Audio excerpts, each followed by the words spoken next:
안녕하십니까. 오늘은 2025학년도 자사고 특목고 대비 전국 연합 모의고사에 대한 설명을 하겠습니다.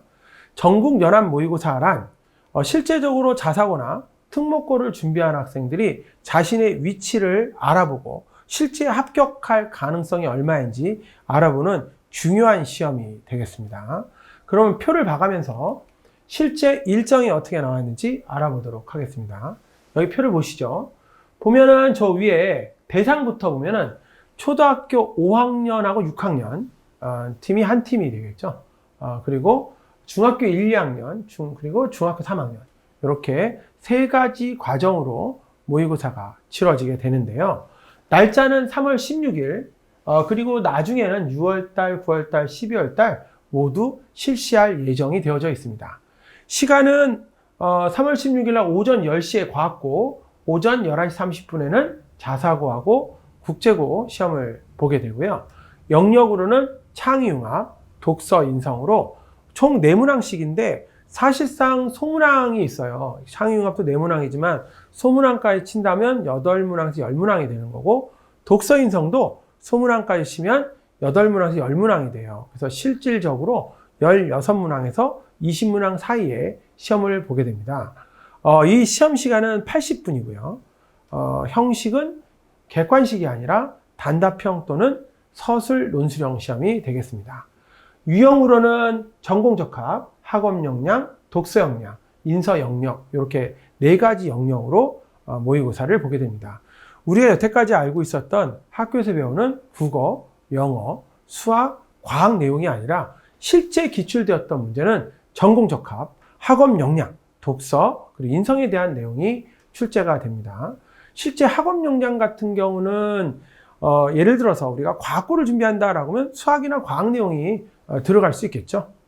그리고 전공적합은 자신의 진로와 관계가 되어져 있는 내용들이고요. 독서나 인성은 얼마나 독서를 잘 읽고 분석을 했느냐, 인성도 마찬가지겠죠. 관련된 내용이 출제가 되어집니다. 응시료는 3만 원이고요. 발표는 올해 4월 12일 금요일 날 발표가 됩니다. 신청은 여기 보이는 QR코드 있죠? 이 QR코드로 신청해 주시거나, 안 그러면 제가 고정 댓글을 달아 놓을 거거든요. 아래 고정 댓글에 신청을 하시면 돼요. URL을 올려놓을게요. 신청을 하시면 됩니다. 이 모의고사의 가장 큰 특징은 레포트가 합격 가능성을 알려준다라는 거예요.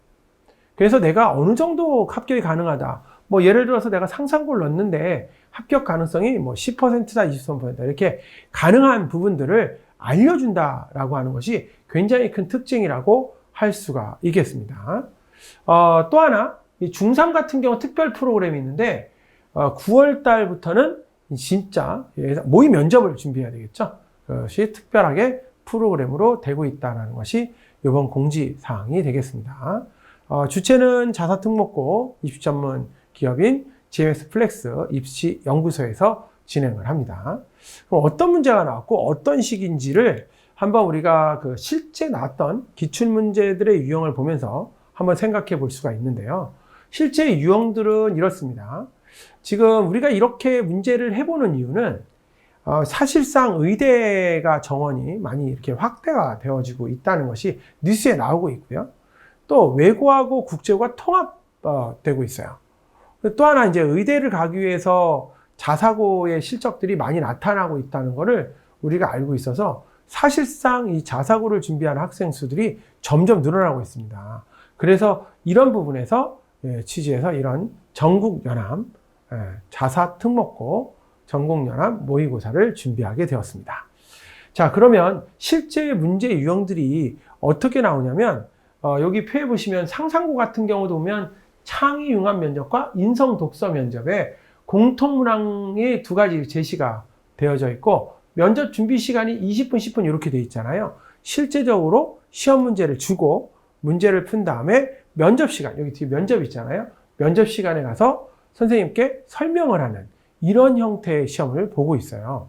그러니까 사실상 우리가 마찬가지로 면접을 그냥 너는 장래희망이 뭐야? 뭐 혹시 어려운 점 없었어? 뭐 봉사활동 중에 기억 남는 건 뭐야? 이런 형태가 아니라 공통 문항의 면접을 주고 그걸 풀게 한 다음에 실제 면접 때 설명하는 이런 형태의 문제라고 볼 수가 있겠죠. 실제 문제를 한번 볼까요?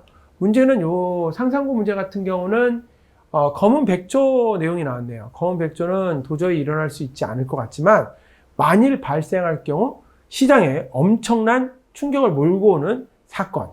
그러니까 월스트리트 금융가에서 투자 분석가로 활동하던 나심 니콜라스 탈레브가 2007년에 출간한 검은 백조라는 책에서 소개됐던 거죠. 그렇죠. 백조가 원래 하얀색인데 검은색은 굉장히 드물게 나타나는 거죠. 자, 그 다음에 두 번째로는 방 안의 코끼리라는 건데 누구나 알고 있지만 먼저 이야기를 꺼내지 못하는 크고 무거운 문제를 비유하는 거죠. 방 안에 코끼리가 있는 건 평범하지 않잖아요. 위험한 상황이고 어느 누구도 코끼리를 보지 않는 척 이를 이야기하지 않는 것을 가리키는 건데요. 이와 같이 벌어지는 이유는 명백한 문제 또는 위험으로 다수가 반대할 같은 상황에서 먼저 말을 꺼냈다가 오히려 부정적인 결과를 일으킬 만한 그런 불안감 때문에 얘기를 하지 않는다는 거죠. 이 두 개를 합친 검은 코끼리라는 신조어가 만들어져 있다라는 겁니다. 그래서 첫 번째 문제가 검은 코끼리가 의미하는 것은 검은 백조와 방 안의 코끼리 개념을 이용하여 생물의 다양성의 문제점을 설명해라. 세 번째 문제는 검은 코끼리 예가 있는 책을 말해라. 이렇게 실제 독서 인성에 관련된 문제들이 출제가 될 거다. 이 문제가 나오진 않아요. 이건 기출문제이기 때문에 이 문제가 나오진 않고요. 이런 형식의 문제가 나올 거다라고 하는 거고요. 또 창의융합에서는 뭘까요? 진짜 수학 문제 같은 게 나와야 되거든요. 보면은 식간, 갑을병정 무기경신임계라는 식간을 뜻하는 색깔이 있는데 갑을은 청색이고 병정은 정색이고 무기는 황색이고 경신은 백색이고 임계는 흑색이에요. 그리고 자축인묘 진사오미 신수레로 쥐부터 시작해서 쥐, 소, 호랑이, 토끼, 용, 뱀, 말, 양, 원숭이, 닭, 개, 돼지를 의미하는 건데 이런 걸 가지고 이제 우리가 문제를 풀어가는 거예요. 올해 같은 경우가 갑진년이라고 하죠. 푸른 청룡해. 올해 갑진년이니까 푸른 청룡해라고 하는데 왜 그러냐? 원래 갑과 을이 청색이거든요. 근데 갑진, 진이 용이에요. 그래서 청색용해다라고 하는 거고요. 내년이 되면 어떻게 될까요? 갑 다음에 을이잖아요. 그러니까 을도 청색이니까 용 다음에 뱀이잖아요. 띠가. 그러니까 내년에는 을사년이란 말이죠. 그러면 우리가 이렇게 생각해 볼 수 있죠. 내년이 되면 을사년이니까 푸른 뱀의 해. 이렇게 설명할 수 있는 것처럼 실제 2006년은 변숙년이고 2021년은 신축년인데 육식갑자로 따져봤을 때 2038년은 간지르 뭐냐 이런 거 실제 나왔었고요.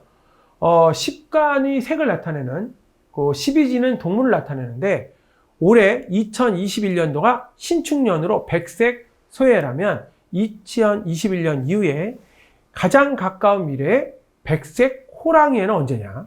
지금 보면 요거는 앞에가 갑을병정 무기경신임계라고 하는 요 십간하고 12지, 자축인묘 진사오미 신의술의 12지하고가 하나가 10이고 하나가 12잖아요. 10과 12의 최소 공배수가 60이거든요. 그러니까 60번 돌았을 때 자기 자신이 돌아오는 최소 공배수에 해당하는 문제입니다. 수학 문제죠. 근데 사실상 굉장히 생각을 많이 해야 되는 문제라고 볼 수 있겠죠. 이런 문제가 바로 창의 융합형 문제, 그리고 학업 역량의 문제라고 할 수가 있겠습니다. 다음은 하나고 문제도 한번 볼까요? 여기 표에 나와 있는 것처럼 보겠습니다. 현재 대한민국의 평균 수명은 남자가 81세고 여자가 87세로 평균적으로 84세입니다. 앞으로 인간 수명이 10년 연장될 경우 정치적, 경제적 역량에 대해서 말해라. 이건 사실 전공 적합이나 진로 역량에 해당하는 문제라고 할 수 있겠죠. 이런 문제들도 우리가 직접 볼 수 있습니다. 물론 똑같이 나오진 않겠지만. 자, 또 하나고 인성 문제도 볼까요? 하나고에서 4명의 기숙사에 4명이 생활하는데 시험 기간 4일 중에 3일을 기숙사 친구들과 열심히 공부를 했어요. 마지막 하루 전 중요한 시험이 남았는데 3명의 친구가 일찍 잔다고 불을 끄고 누웠다면 지원자는 어떻게 할 것인가? 인성에 관련된 거죠. 착한 말만 한다고 되는 건 아니잖아요. 이렇게 어떻게 논리적으로 문제를 해결할 수 있는지 창의력까지 볼 수 있는 내용들이 실제 출제가 되어지고 있습니다. 자, 국제고 문제도 볼까요? 국제고 문제 중에 과천외고 문제인데 한번 보면 여기 문제 한번 보면 이렇게 돼 있죠. 흑펼박쥐는 무리생활을 하는데 수컷박쥐가 죽을 위기에 처했을 때 암컷박쥐가 피를 토해주는 행위를 했습니다. 갑은 이거를 협동하는 이타적 행위로 봤고 을은 자신의 생존을 높이기 위한 이기적인 행동으로 보았습니다. 갑과 을 중에 하나의 입장을 정해 흑펼박쥐가 이타적인지 이기적인지 본인의 생각과 예시를 함께 말해라 라고 하는 문제가 출제가 되었습니다. 굉장히 난이도가 있어 보이는 그런 문제가 되겠죠. 자, 다음은 이제 동탄 국제고에서 면접되었던 문제인데요. 여기 글에 있는 것처럼 다음 글에서 알 수 있는 땡땡씨의 인성의 특징 3가지를 말하는 건데, 그것을 실천한 본인의 사례도 이야기해봐라. 이렇게 돼 있어요. 땡땡씨는 버스 정거장에 노선표의 방향을 보고 표시되어 있지 않은 것을 봤어요. 그래서 다른 사람들이 노선표를 보고 헷갈릴까봐. 그래서 정류장마저 돌아다니면서 방향 스티커를 붙였다. 그러면 여기서 생길 수 있는 인성적 특징 3가지. 뭐 배려가 있을 수도 있을 거고, 뭐 창의성도 있을 수 있을 거고, 뭐 실천성도 있을 거고, 여러 가지 경우가 있을 건데, 그런 거를 바로 이렇게 얘기할 수 있는 문제가 출제가 되어진다. 이런 것이 바로 인성 영역의 문제입니다. 그러니까 그냥 인성이면 좋은 말 하면 되는 거 아닌가라는 것이 아니라는 걸 알 수 있는 대목이 되겠습니다. 지금까지 보았던 거는 자사고나 외고에 나왔던, 실제 국제고에 나왔던 문제 유형을 알아봤는데요. 다음은 실제 과학고에서는 어떤 문제가 나오는지 이것도 한번 알아보도록 하겠습니다.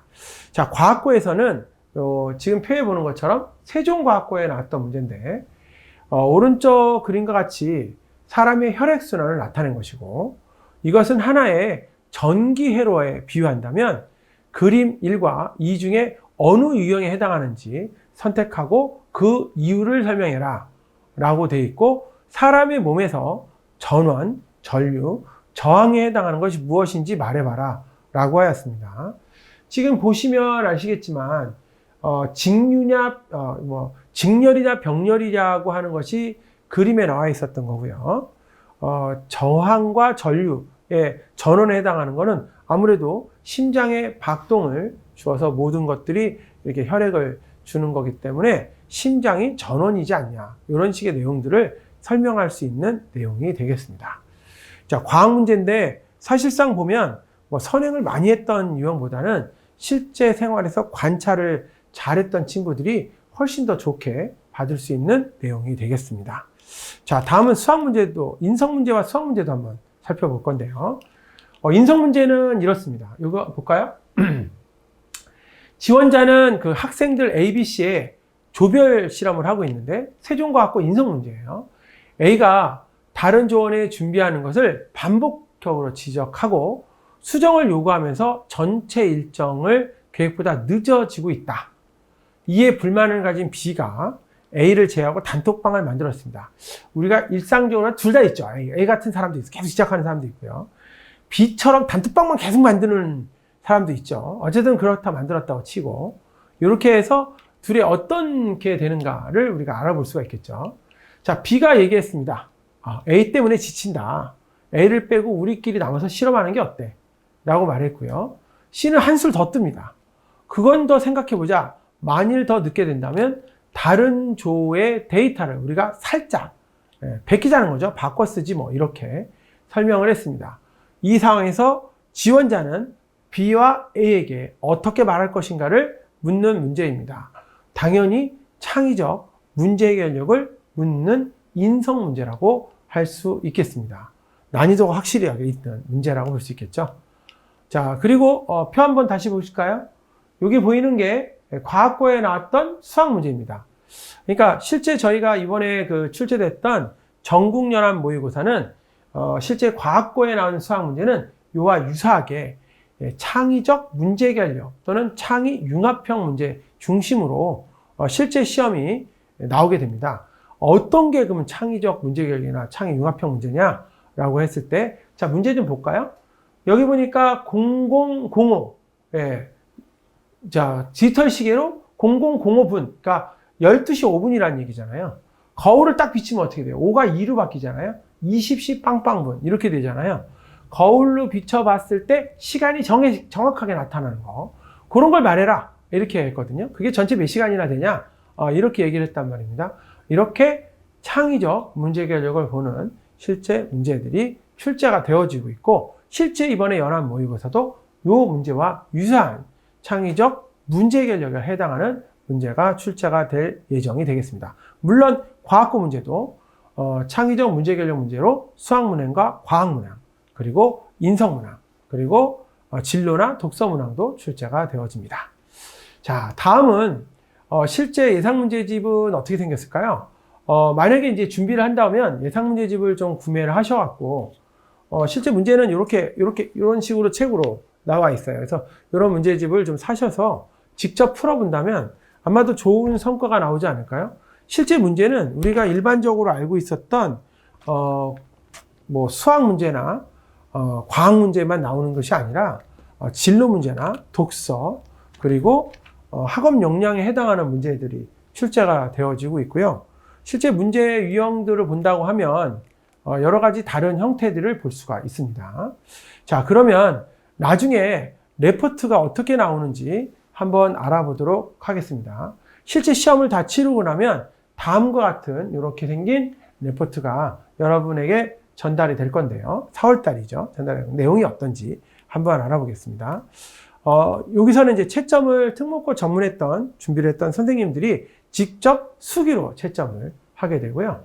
문제 유형은 이렇게 제일 앞에서부터 진로네요. 학생의 관심을 갖고 있는 직업에 대한 기본적인 지식을 묻는 문제들이 출제가 되고요. 두 번째는 진로 계획 또는 진로를 택한 그 이유에 대한 논술형 문제들이 출제가 되어집니다. 다음으로 이제 수학과 과학에 해당하는 문제들이 창의 융합해서 하나씩 이렇게 출제가 되고, 독서 인성 문제로는 지정 도서, 어떤 도서들을 알려주고 개인적으로 어떻게 푸는 문제가 해당하는 독서 문제가 2문제, 인성 문제가 2문제가 출제가 됩니다.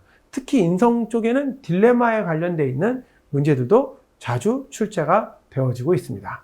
자, 이렇게 자사고 특목고 전국연합 모의고사의 문제 8가지 유형을 한번 살펴봤는데요. 과학고의 경우에는 이 창의융합이 수학과 과학으로 이루어졌다는 것만 좀 차이가 있다라고 할 수가 있겠습니다. 자, 그러면 실제적으로 영역별로 어떻게 분석이 되어지는지 또 한번 알아보겠습니다. 영역별로는 창의융합형, 그렇죠? 그리고 독서 인성으로 이렇게 나누어서 진행이 되고요. 전공 역량으로 봤을 때는 전공 적합과 학업 역량, 인성 역량으로 나누어서 진행을 한다라고 볼 수가 있겠습니다. 각각의 점수들을 확인해보고 본인이 어느 부분이 약한지를 알 수 있는 부분이 되겠습니다. 물론 이번에 모의고사 시험지에는 실제 선행을 얼만큼 했는지를 설문으로 나타내는 표가 나가게 되는데, 그때 솔직하게 자신의 선행의 위치를 표시해 준다면 교과지수나 생활기록부에 대한 지수도 정확하게 받아볼 수가 있습니다. 이걸 이용하여 합격 가능성을 이렇게 분석표로 나타나게 됩니다. 설문 같은 경우는 직접적으로 저희가 선행을 얼만큼 했는지를 설문으로 물어보는 거기 때문에 저희가 판단할 수가 없잖아요. 그러니까 솔직하게 본인의 답변해 주기를 부탁드리겠습니다. 자, 이렇게 연합모의고사 레포트가 나오는데, 지금서부터 이런 모의고사가 어떻게 예상문제집이 되어지는지 한번 예상문제집의 코너를 한번 보도록 할까요? 자, 여기 보이시는 대로 이런 책이 아까 말씀드린 책이 나가게 되는데, 실제 내용은 이렇습니다. 여기 시험지, 여기 보는 것처럼 예상문제집이 나가게 되면 진로 하나, 2문제, 그 다음에 이렇게 창의융합형 문제 2문제, 그 다음에 이제 두 번째로는 독서 영역 2문제, 그 다음에 인성 영역 2문제. 이렇게 해서 토탈 총 4문제가 총 8문제가 되는 거고 각각의 소문제가 있기 때문에 16문제에서 20문제 사이에 문제가 완성이 되게 됩니다. 그래서 준비를 하시는 분들은 모의고사 같은 거 한두 번 풀어보시고 준비도 해보면서 자신의 위치를 한번 파악해 보는 것도 좋은 시간이 되지 않을까라고 생각이 됩니다. 자, 여기까지 전국연합 모의고사에 대한 설명을 한번 해보았는데요. 어떤가요? 좀 한번 해볼 만한 그런 가치가 있다고 생각되지 않나요? 그러면 아래 댓글에 한번 꼭 참여를 하는 신청을 해 주시기 부탁드리도록 하겠습니다. 여기까지 마치도록 하겠습니다. 감사합니다.